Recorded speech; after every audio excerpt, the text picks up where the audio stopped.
Okay. All right. So we have the Filmmakers.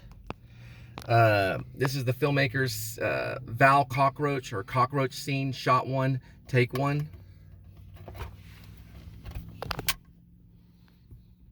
Do it one more time for me. Okay.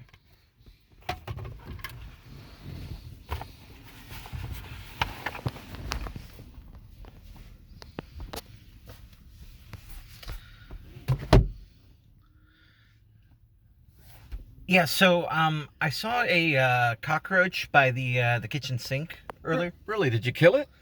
No, no, I let it live. Why? Well, the thing is, it was he was lying on his back. He was kicking his legs, helpless. He seemed all worried, acting wiggly and squirmy. Slowly giving into his labored, tortured, hard, and feeble life of crawling around and bothering people. You know, at this point, he just surrendered. You know, it's. He knew his time was near. He had a moment of resolve. At this point, the bug was. He was in a submissive state. His belly was up, wiggling his delicate little legs at me, and he just stood there. I just stood there looking down at him. You know, it was almost as if I was fulfilling a moment in time. Like, there was this, you know, a historic moment in the Great War between man and cockroach. I was making history almost. uh, it was almost as if when he was dangling his or wiggling his legs, it was as if he was waving me over there to kill him. You know, he became, you know, so it's like he wanted me to end it all. It was very strange. So I looked down at him and I said, "It'll be over soon. It'll be over soon, my friend."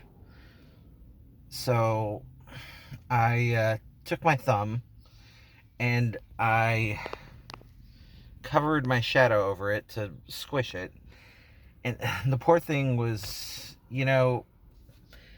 panicking. He just, well, he just gave up on life as I raised my thumb over his feeble body. Then he became still and quiet. It was weird. He seemed prepared to die, almost meditative. I could tell by the wiggle in his tan legs and his beady eyes that he was prepared for his final resting place. This very bug that had no heart, no lungs, no brain, and is nothing like us, but still prepared for his one and only possible death. Possible burial in either the sink or the toilet, or in the trash bin. But instead of squashing him in that moment, I withdrew my thumb. I cleared the shadow from over him. I felt bad for the little guy, and I decided to let him live. This bug at this moment in time, he needed to live. It wasn't the time for his execution. Not now, not yet, not here. Oh, by the way, I used one of your paper towels. Yeah, I know you don't have a whole lot of supplies, but don't worry, it was just one paper towel. I used it as sort of a final blindfold kind of thing. I don't think I squished the poor creature, not as I forced its exit.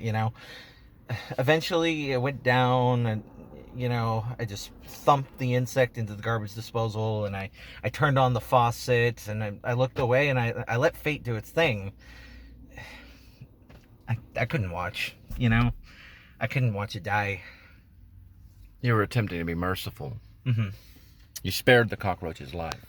Well, I mean, I didn't flip the switch. I didn't turn on the garbage disposal. I didn't flip the switch. He could still be down there, either in his possible tomb, or he could be on this new adventure in the vast universe of the water pipes. So you let the bug live, Val. You let the cockroach live. How humane of you, Val. Cockroach kind must love your compassion. You think PETA would give you an award? Most likely, no. Are you out of cockroach traps? Just to let you know, Val, the exterminators have been called off since COVID hit. Ah, yeah, I can see that.